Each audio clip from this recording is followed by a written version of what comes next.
Olá! Neste vídeo vou falar um pouco sobre o limite de função constante e limite de função identidade. Vamos começar por uma função constante, ou seja, gostaria de calcular o limite de uma constante quando x tende a x0. x0 é um número fixado, dado, fornecido. Bom, esse limite vale o valor de k. Isto é um tanto intuitivo, uma vez que o limite representa a tendência dos valores da função quando o x tende a um valor dado. Como o valor da função é constante, é sempre k, a tendência dos valores da função é permanecer em k. Então, o limite de k, quando x tende a x0, é k. Ou ainda dizemos que o limite de uma constante é a própria constante. Bom, no gráfico de uma função constante, como aqui na figura 2.3, a gente pode também ter uma ideia um pouco melhor disso. Nós temos aqui o gráfico de uma função constante, k, é essa reta horizontal, e conforme os valores de x são tomados próximos de x0, a gente vê que os valores da função não se alteram, permanecem em k. Isso tanto se tomarmos os valores à esquerda de x0, como se tomarmos os valores à direita de x0.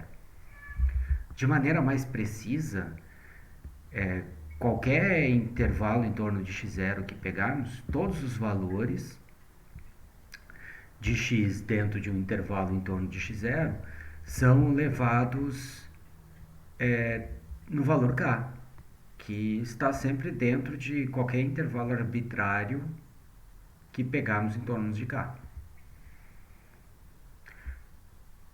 Bom, podemos computar o limite de função constante usando o Python com o módulo SymPy. Aqui nesse notebook à esquerda eu já tenho o módulo SymPy carregado e defino também uma variável simbólica x. Bom, o que podemos fazer então aqui é definir x0 e k como variáveis simbólicas e que representam números constantes. A gente coloca aqui constant true. Bom, e para calcular esse limite, a gente pode usar o método limit, disponível no SymPy. Aqui nós temos então limit, eu quero calcular o limite de k quando x tende a x0. Executando, o valor esperado então como resposta é k, é o valor k. Vamos ver aqui alguns exemplos aqui no 2.1.2. Na primeira, aqui na letra A, nós temos que o limite de 1 quando x tende a menos 1. O resultado é 1, porque o valor da função é 1. E o limite é sempre relacionado ao comportamento de tendência do valor da função. Então, o limite de 1, quando x tende a menos 1, é igual a 1.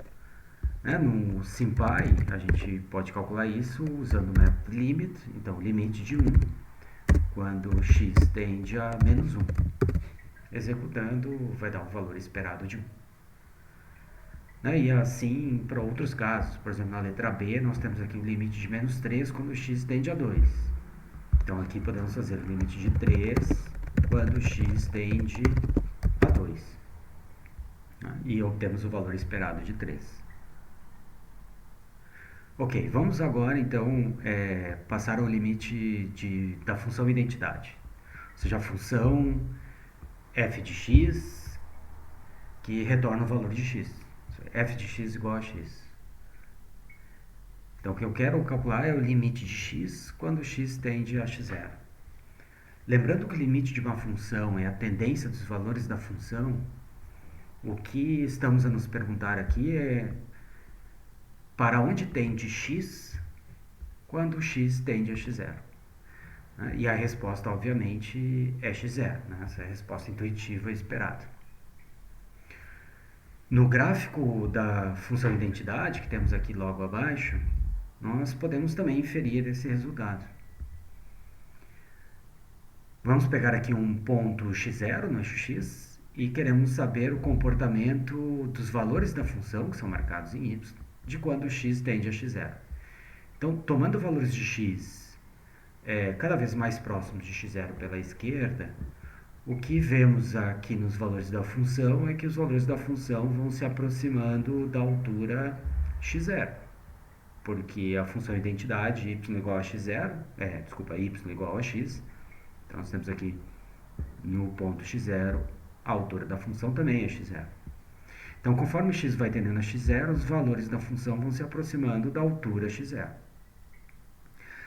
Isso ocorre tanto pela esquerda como ocorre pela direita também, né? Se formos tomarmos valores pela direita de x tendendo a x0, o que acontece com os valores da função é que eles vão se aproximando da altura de x0 também.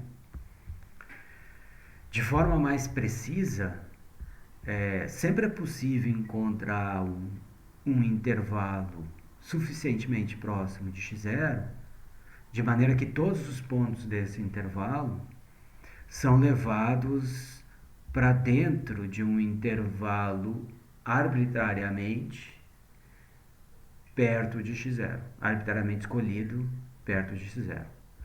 Né? Ou melhor, tomamos um intervalo arbitrariamente escolhido em torno de x0 aqui, quão pequeno quanto a gente queira, no y.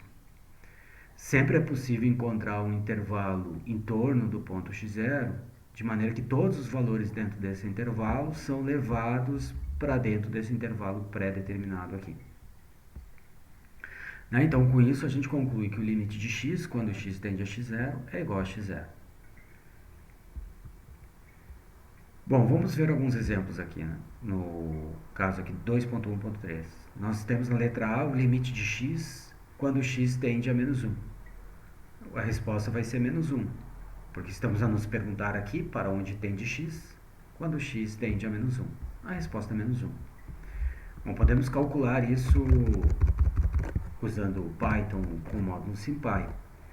Fazemos isso então assim, né? Limit de x quando x tende a menos 1. E a resposta vai ser o valor esperado de menos 1, né? Que é o valor que esperamos. Muito bem, esse vídeo encerra-se por aqui. Eu desejo a todas e todos ótimos estudos.